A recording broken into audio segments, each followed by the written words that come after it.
What's up, fantasy freaks? It's Rob here, back for another NRL fantasy video. I had a shocking week in round 12 with 663 points. Was only able to field 15 players with Cooler being ruled out, Harris injured, AFB being disciplined, Fuller out with Hammer being back, and with my three Knights players on bye as well. There wasn't much I could do but take my medicine. Needless to say, I wasn't really feeling fantasy after that week, hence no video. But I haven't given up. I brought in Plath for AFB as I needed a mid for round 13, so it was a 2-for-1, and I took it as a sign that AFB was going to plummet in value, so I got off while the damage was minimal. My other trades this week were Lukey in for Bateman. Really wish I got Aitken instead, but I just don't know why they are playing Aitken over Lem and Kafusi. Lukey has been average, but he'll be my 18th man, and I hope he can build up to an 80-minute role. My other trade was King in for Jolliffe. Simple, easy trade. Happy to have King in the team, although I hope he gets back to some bigger minutes. Heading into round 13, I made no trades as my team had 14 players available. I scored 629 for a 19k round rank. My captain choice of King was a fail, with Drinky getting 81 and Week 68, who were better options that I had considered. The lowlights of the team were Hughes being rested this game and playing reduced minutes to only score 10 points, which is crap for a starting prop. But then the same happened to Michaeli owners, so it's obviously a thing. Carraz and Armstrong weren't at their best, and Fuller got a head knock that reduced his minutes. Lukey got sin-binned, so that reduced his output too. Highlights in the team, as mentioned, Drinky and Weeks had great games, and Plath, KPP and Atkinson all scored in the 50s, which was great. My overall rank is now just inside the top 15k, and I'm heading back in the right direction after dropping to 18k after round 12. Let's see how my injury Hall of Fame is going.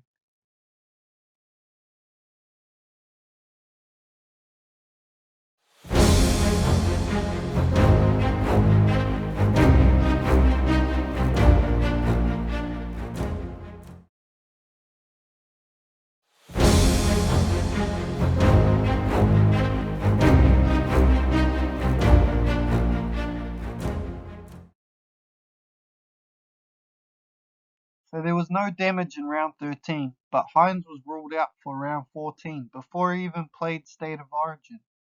And at this stage the rest of my squad is healthy. Harris and Cooler have been named, so hopefully they start.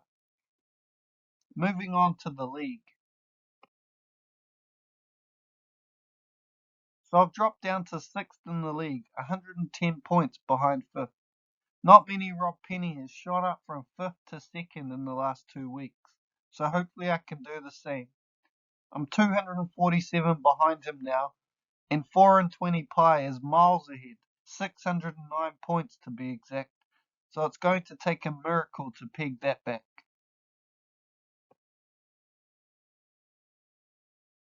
Moving on to my trades this week, the Origin result has heavily influenced my trade decision. Because New South Wales lost and Hines wasn't that great, I'm going to hold him and bet that Moses will play the last 2 Origins. The easier trade out is Fuller, on bye this week and won't play round 15.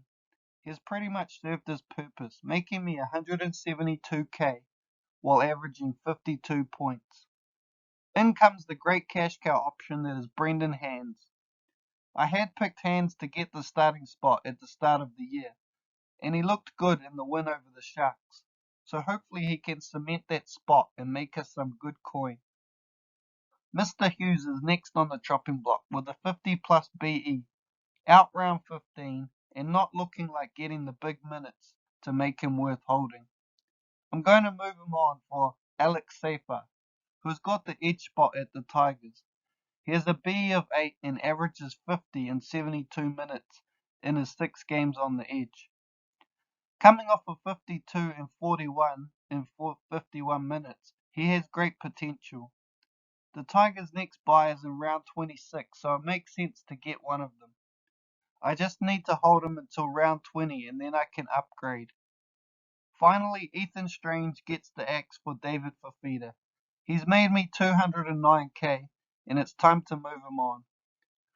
The big man David Fafita is the number one edge in the game and he's the best captaincy option this week. And with Queensland winning, I'm going to bank on him not playing this series. So this is how the squad is looking. Team values at 12.948 million with 327k in the bank. 7 trades remaining. I've still got one I can use this week, just in case Armstrong gets dropped. I'll probably bring in Garrick with his dual position. He's definitely going to be handy to have. As I mentioned earlier, Fafita's the captain. Tohu Harris is vice captain. I've got Grant and hooker, Max King and Seyfarth, Kaipes Paul, Galvin and Hands in the halves, Carraz and Iro in the centres, Drinky, Cooler and Armstrong at the back, Blore, Brayley, Lukey and Atkinson on the interchange. And we've got a solid looking emergency in Weeks, Hines, Plath and Crichton, who I will try to hold through the origin period. I've since changed this team and have brought in Finu instead of Seyfarth because I was worried that Seyfarth could lose his spot. His job security is not that great, and also the dual position of Finu having that edge spot will be handy in round 16. So yeah, it was only slightly higher price to get Finu, and I just think his job security is a lot higher.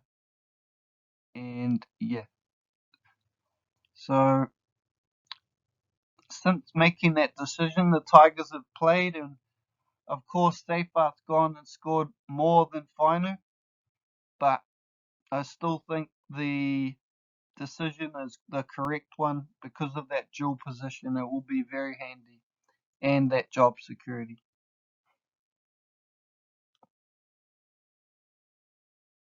So I just checked and Armstrong's been ruled out. So I brought Garrick in. 4 trades used this week and hopefully no trades next week and I can field 17. That's it for this video. Good luck everyone and I will see you in the next one.